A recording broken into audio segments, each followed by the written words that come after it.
Finally श्रुति ने अनुज कपाड़िया से मिलवाया अनुपमा को एक रेस्टोरेंट में। जब रीओपनिंग था तो अनुज और श्रुति पहुंचे रीओपनिंग के दिन, और श्रुति ने बोला is my fiance Anuj Kapadia, the great Joshi ban spicy roast chutney की। फाइनली आप दोनों की मुलाकात पहली बार मैं करवा रही हूँ।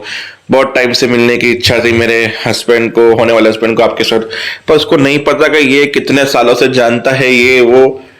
पर बस मुलाकात हुई, फिर श्रुति ने अनुज को गले मिलाया, बोला मैं कॉल अटेंड करके आती हूँ।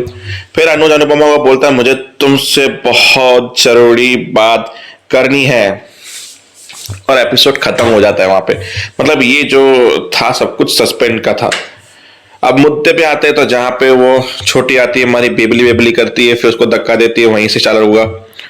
फिर बोले कि इतने साल तक हम खुश थे, खुशी खुशी जी रहे थे, पॉप्स तो बहुत खुश थे, फिर आप जिंदगी में आई, पूरी जिंदगी तहस नहस कर दी आपने।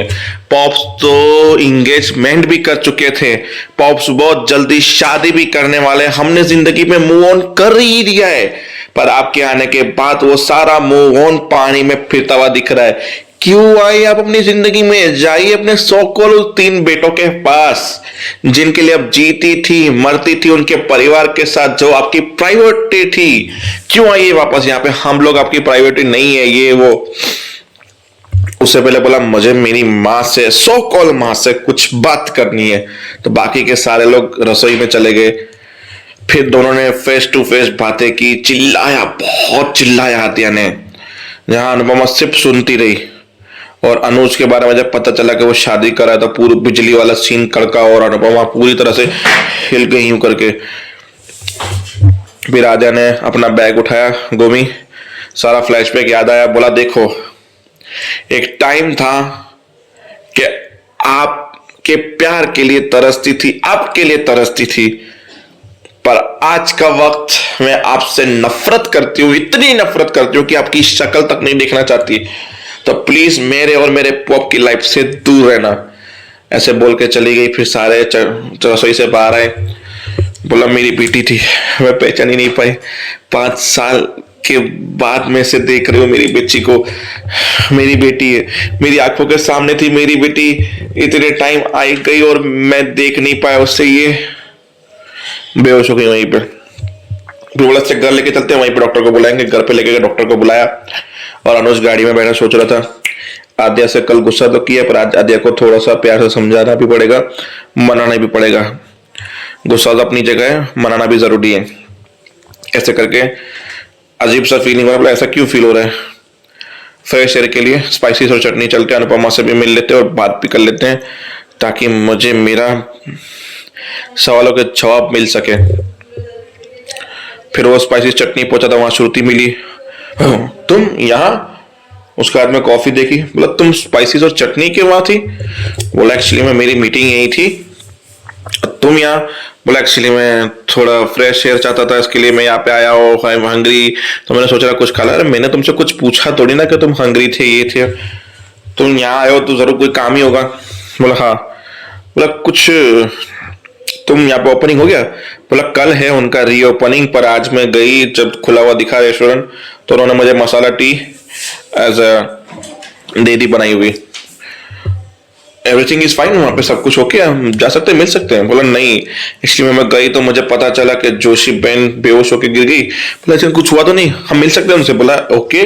वो उनके जो ऑनर है जयदीप, वो उनको अपने घर पे लेके गए, डॉक्टर को बुलाया, इट्स ओके, नॉर्मल सी चीज है, पर बोला वो कुछ पर्सनल इशू इसके लिए हम नहीं बता सकते, तो बाकी के स्टाफ वालों ने कुछ बताया नहीं। कल रीओपनिंग हम मिल लेंगे और पूछ लेंगे, इट्स ओके। आई होप कि अनुपमा ठीक हो, अनुपमा कुछ ना हो प्लीज। फिर श्रुति को बोला बेस्ट ऑफ लक मीटिंग के लिए, मैं भी चलता हूँ मीटिंग के लिए। फिर वहां पे डॉक्टर आया, बोला इट्स ओके, बीपी बढ़ के सीधा कम हो गया था अचानक, इसके लिए वो बीपी का जो लेवल है वो थोड़ा ऊपर नीचे हो गया, इसके लिए सब कुछ हुआ है, एवरीथिंग इज फाइन, डरने की जरूरत नहीं है, खतरे से बाहर ही है। फिर बोला इस ओके, कोई बात नहीं है। फिर इतने में वहां पे हमारी किंजल और तोशु भी पहुंची, उनको पता चला कि ऐसा हुआ है, तो उनके फोन किया जयदीप ने, वो आए।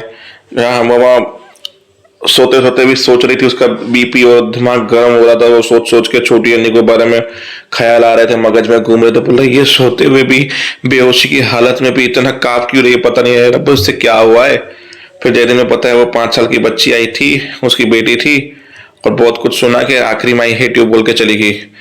बोला मेरे पुत्र के साथ क्या हो रहा है ये सब कुछ। तो बस इतनी थी आज की कहानी। हाँ, शाह उसकी बात करें तो वो कुछ चूल्हे पे बना रही थी, बाहर सबको खिलाया, जहाँ अंश नहीं खा रहा था बाकी की ईशानी और माही खा रही थी।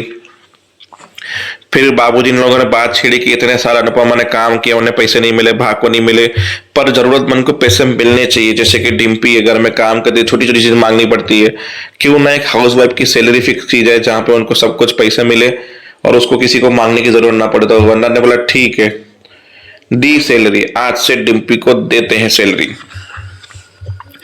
फिर बाबूजी ने फटाफट काम कर दिए, ईमेल भेजे, मैं खुश हो गई काव्या का, इतने अच्छे काम कर लिया आपने, फटाफट आपकी जॉब तो डन है। बोला अब डिम्पी को थोड़ा सपने भी दिखाने होंगे, बाहर भी निकालना होगा, कुछ करना भी होगा। जहाँ पे वनराज निकला वहां से बोला इनकी उड़ान मुझे रोकनी होगी, जो ये क्रांतिकारी लाने की सोच रही है काव्या, उसके बारे में मुझे काव्या को रोकना होगा, वरना बहुत बुरा होगा काव्या के लिए। पर बस ये लोग क्रांतिकारी पे डिम्पी आई कॉफी लेकर, तो डिम्पी को समझाया काम करना भी जरूरी है, ये वो एंकरेज किया डिम्पी को। तो फिर डिम्पी को टिट्टू की बात है कि टिट्टू भी मुझे बोल रहा था कि जब मैं घर संभाल सकती हूँ, डांस अकेडमी भी संभाल सकती हूँ, दोनों एक साथ भी हैंडल कर सकती हूँ, मैं एक अनुपमा बन सकती हूँ क्योंकि मैं सब कुछ कर सकती हूँ। तो देखते हैं ये अनुपमा कैसे बनेगी और क्या क्या करेगी। देखने के लिए देखते रहिए सीरियल अनुपमा। मिलते हैं नेक्स्ट वीडियो में।